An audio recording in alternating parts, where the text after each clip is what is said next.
Hi hello எல்லாருக்கும் வணக்கம். இன்றைக்கி நம்ம பார்க்க போகிறது சில்லி இட்லி எப்படி செய்கிறதுன்னு தான் பார்க்க போகிறோம். வீடியோ ஃபஸ்ட் டைம் பார்த்தீங்கன்னா மறக்காமல் சப்ஸ்கிரைப் பண்ணி பக்கத்தில் இருக்க பெல் ஐக்கான் கிளிக் பண்ணுங்கள். நான் போடக்கூடிய வீடியோஸ்லாம் உங்களுக்கு உடனே நோட்டிஃபிகேஷன் வரும். இந்த சில்லி இட்லி நம்ம ஈவினிங் ஸ்நாக்ஸ்க்கு அதுக்கப்புறம் நைட்டு டின்னருக்கு கூட நம்ம செஞ்சு சாப்பிடலாம். ரொம்ப டேஸ்ட்டாக இருக்கும். சில்லி இட்லி செய்கிறதுக்கு மீதமான இட்லியில் நம்ம ஒரு 4 இட்லி நான் இன்றைக்கி எடுத்து கட் பண்ணி வச்சுருக்கேன். அதை இந்த மாதிரி எண்ணெயில் போட்டு பொரித்து எடுத்துக்கலாம். ஒரு 2 நிமிஷம் நீங்கள் ஹை ஃப்ளேமில் வச்சுட்டு நல்லா கிறிஸ்பியாக வரும். அந்த ஸ்டேஜில் நீங்கள் கலர் சேஞ்ச் ஆகி வரும்போது நீங்கள் ஆயிலேருந்து எடுத்துக்கோங்க. நல்லா கோல்டன் ப்ரௌன் கலரில் உங்களுக்கு அந்த மாதிரி வந்த உடனே நீங்கள் இந்த ஆயிலேருந்து எடுத்துகிட்டு அப்படியே நீங்கள் ஒரு பிளேட்டுக்கு மாற்றி வச்சுக்கோங்க. இதே நீங்கள் சாப்பிட்டு பார்த்தீங்கன்னா ரொம்ப மொறுன்னு இருக்கும். அதுதான் சரியான பதம். இப்போ இட்லியை ஃப்ரை பண்ணி எடுத்துட்டோம். இதுக்கு நெக்ஸ்ட்டு சில்லி இட்லி செய்ய ஆரம்பிக்கலாம். சில்லி இட்லி செய்கிறதுக்கு நான் ஒரு கடாயில் 3 ஸ்பூன் எண்ணெய் சேர்த்துருக்கேன்.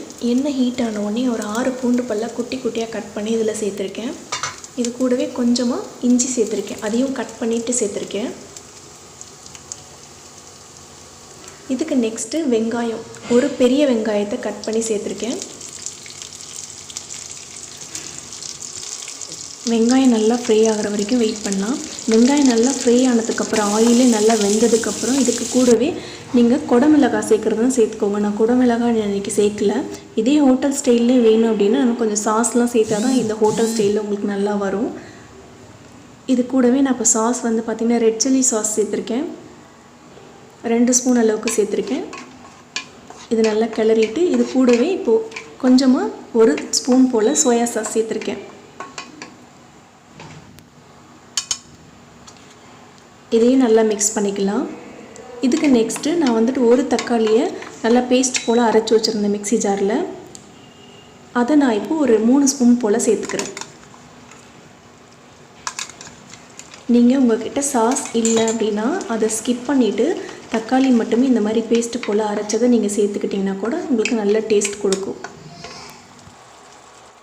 இப்போ உப்பு கொஞ்சம் சேர்த்துருக்கேன். உப்பு நீங்கள் ஆல்ரெடி இட்லிலேயும் இருக்கிறதுனால கொஞ்சம் பார்த்துட்டு சேர்த்துக்கோங்க.